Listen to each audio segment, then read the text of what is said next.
Hello, and welcome to this week's Business Success Fertilizer application, or as some of you have started to call it BS, my weekly BS, but let's stick with the official title just to make me happy.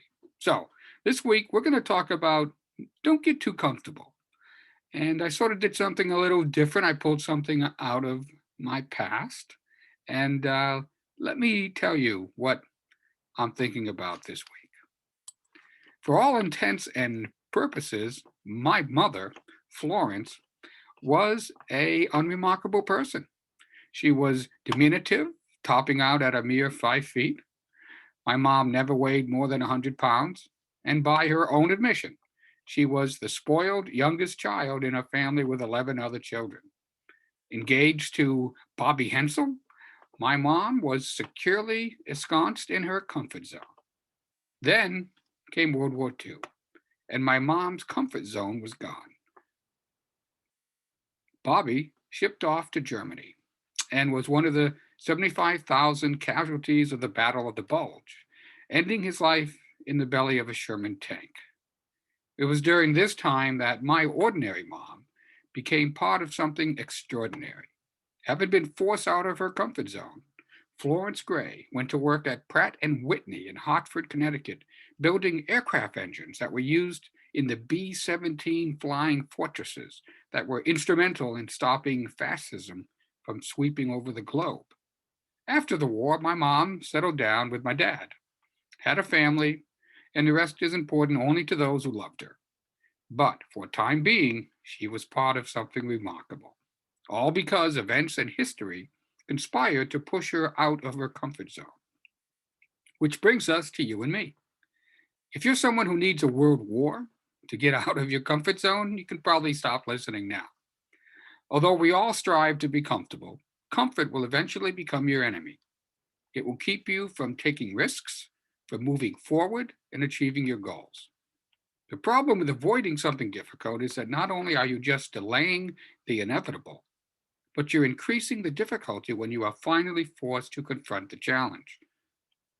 Avoidance and comfort is seductive, but comfort doesn't promote change, but rather encourages stagnation.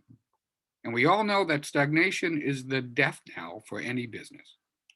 If you're just going through the motions, you're focusing on mere performance rather than learning. You are avoiding uncertainty. However, as explained by Jessica Stillman in a 2018 article in Forbes, writing on research conducted at Yale, she says, it's crazy, unstable, uncomfortable situations that are essential if you want to learn. Comfort tends to make your brain's learning regions shut down. She goes on to say, for this reason, stability kills learning, which is fine if you're trying to master your golf swing. But in many areas of life, including the professional domain, we want to continually improve and learn.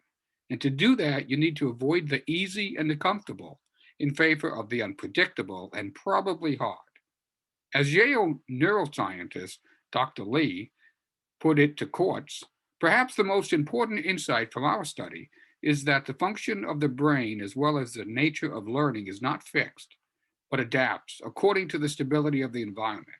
When you enter a more novel and volatile environment, this enhances the tendency for the brain to absorb more information. Five-time entrepreneur Aaron Hoffman advises that if you want to maximize learning, you should be doing hard things 70% of the time. After all, if it's easy, you're not learning. Before you start worrying about how to hit that 70% mark, even Mr. Hoffman admits it's a goal that most people, including himself, will never reach. So, should we be comfortable, stressed, and anxious all the time? Of course not, unless you have stock in an anti anxiety drug. But in fact, we are most creative when we are comfortable. As explained by Jeffrey Baumgartner, we need an anxiety neutral, risk free environment to be creative. He writes, when you are comfortable and unthreatened, you can relax and your mind can wander. This happens to be the ideal creative thinking mode, in part because it allows your mind to relax, which in turn allows it to, one, make the kind of unexpected connections that result in creative ideas. And two, it relaxes its censorship mode, allowing more unusual ideas to take shape than it normally does. So basically, we all need to stop living full time in our comfort zone.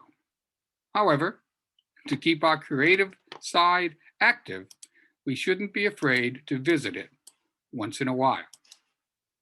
So that's today's business success fertilizer application. I hope you enjoyed it.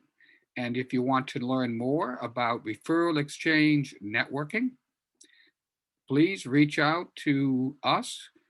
We are on the web, referralexchangenetworking.com, exchange with an X. And you can reach me at 401-413-2565, and I'd love to talk with you.